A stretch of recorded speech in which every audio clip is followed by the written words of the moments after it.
शेकडो प्रश्न विचारले असतील. आता असं आहे की तिच्या मनात काहीतरी प्रश्न असतील ना विचारण्यासाठी. तर एक तर तू त्यांच्या निवडणुकीमध्येही खूप ॲक्टिव्हली सहभागी होतीस, तर त्यामुळे त्याच्याबद्दल. पण त्याच्या आधी आता तुला संधी आहे विचारण्याची, म्हणजे वडील म्हणून, शिक्षक म्हणून आणि खासदार म्हणून असे 3 प्रकारचे प्रश्न तू विचारू शकतेस. वडील म्हणून जर विचारायचं झालं तर आम्हाला थोडा वेळ द्याल का? तिने सगळं अनुभवलंय, त्याच्यामुळे वेळेच्या बाबतीत तुम्ही म्हटलात. आता शेवटी समाजाची सेवा करायची आहे, त्याच्यामध्ये आता माझं शेड्यूलच तसं खूप व्यस्त राहायचं, त्याच्यामुळे तब्येतीकडे दुर्लक्ष होतं, घरच्याकडे दुर्लक्ष होतं. परंतु सुरुवातीला ते लहान होते त्यावेळेस त्यांना वाटायचं का बाबा पप्पांनी आपल्यासाठी वेळ दिला पाहिजे. परंतु मग हळूहळू जसं जसं त्यांना माहीत झालं, तरी आपण बरीचशी पथ्ये पाळली की आपल्याला दुसऱ्या दिवशी ड्युटीवर जायचं आहे. राजकारणामध्ये खूप उशिरापर्यंत लोक काम करतात, जागतात, नको त्या गोष्टी करतात. तर ती पथ्ये आपण आपल्या आयुष्यामध्ये पाळली. एक ठराविक म्हणजे आणि सगळ्यांना माहिती तिथे की 7:30, 8 किंवा जास्तीत जास्त 8, 8:30, 9 वाजेपर्यंत भगरे सर घरी जाणार म्हणजे जाणार. आणि कारण आपल्याला दुसऱ्या दिवशी ड्युटी करायची आहे, त्याच्यामुळे आपण जे शेड्यूल ठेवलं होतं, पण त्यांना माहिती आहे की सकाळी शाळेत गेले की मग परत संध्याकाळी येईपर्यंत ते काही आपले राहत नाही.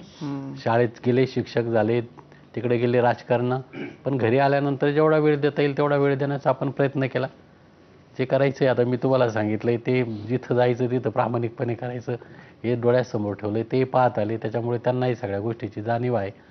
आणि मतदारसंघामध्ये कांदा उत्पादक शेतकऱ्यांच्या किंवा शेतकऱ्यांच्या ज्या अडीअडचणी, कारण मतदारसंघच शेतकरी आणि आदिवासी मतदारसंघ आहे, ते प्रश्न सोडवण्यासाठी आता काल परवा इथं आदिवासी आमदारांची बैठक होती.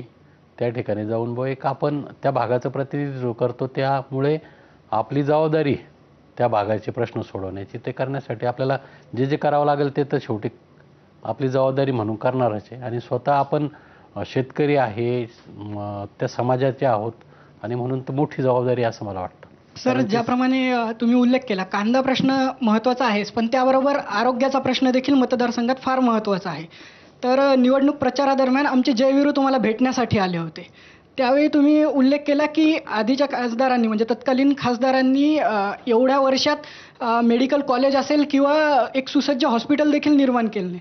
तर तुम्ही त्यावेळेस एक तक्रारवजा आश्वासन देखील दिलं होतं त्यांना. तर या तुमच्या 5 वर्षात एखाद्या सुसज्ज हॉस्पिटलची पायाभरणी झालेली आम्हाला पाहायला मिळेल?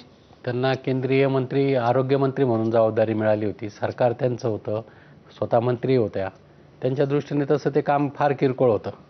आजही तुम्ही जर बघितलं तर आदिवासी तालुक्यामध्ये आज एखादी बाळंतपण होणारी स्त्री असेल, तिच्यावरती त्या तालुक्यामध्ये उपचार होत नाही, तिला शेवटी जिल्ह्याचं सिव्हिल हॉस्पिटलमध्ये आणावं लागतं, त्यासाठी लागणारी ॲम्ब्युलन्ससुद्धा वेळेवरती मिळत नाही.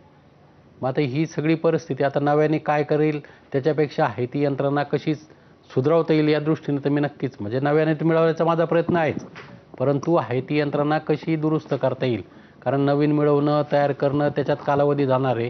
तर माझं पहिलं प्राधान्य प्रत्येक तालुक्यामध्ये प्राथमिक आरोग्य केंद्र आहेत, ग्रामीण रुग्णालय आहेत किंवा उपजिल्हा रुग्णालय आहेत किंवा ट्रॉमा केअर सेंटर 10-10 वर्षापासून बांधून ठेवली, आजही तिथं स्टाफ नाही, साहित्य नाही.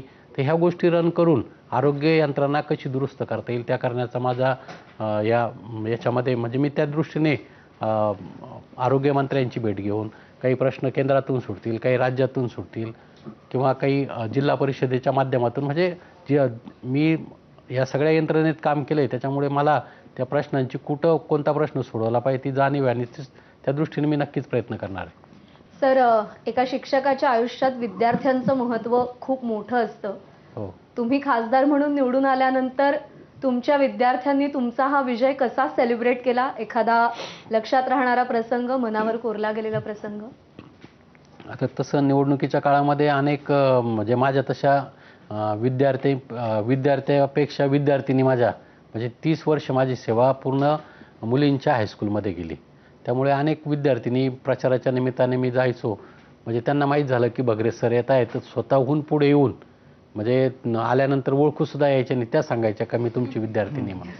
म्हणजे एका ठिकाणी तर गेलो गावामध्ये, त्यांना कसं काय माहीत झालं मी येतोय, तर त्यांनी गाडीला हात देऊन मला थांबवलं आणि मग ती लागली सांगायला की मी तुमची विद्यार्थिनी म्हणे, लगेच त्याचबरोबर म्हणे ही माझी मुलगी आता तुम्हाला मतदान करणार आहे. म्हणजे असे जे प्रसंग आहे ना, म्हणजे खूप, म्हणजे येवल्यामध्ये गेलो होतो तर ती बिचारी नुकतीच लग्न झालेली होती, तिला कळालं मिरवणूक चालू आहे, आपली रॅली चालू होती, तर ती रॅलीमध्ये मला ती भेटायला आली, स्वतःहून भेटायला. म्हणजे असे तर अनेक विद्यार्थिनी येऊन भेटायच्या.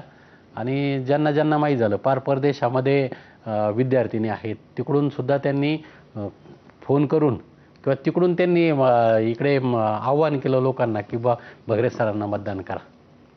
सर, आपल्या आत्ता गप्पांवरून कळतच आहे की एका सर्वसामान्य व्यक्तीला, शिक्षकाला लोकांनीच निवडून दिलंय. तर आता खासदार झाल्यावर खासदार म्हणून कांदा प्रश्न सोडला तर दुसरे कुठले महत्त्वाचे 2 प्रश्न असतील की ते तुम्हाला असं वाटतात की सुरुवातीला त्या प्रश्नांना हात घालावा? एक रेल्वेचा प्रश्न आहे, कारण नांदगाव आहे,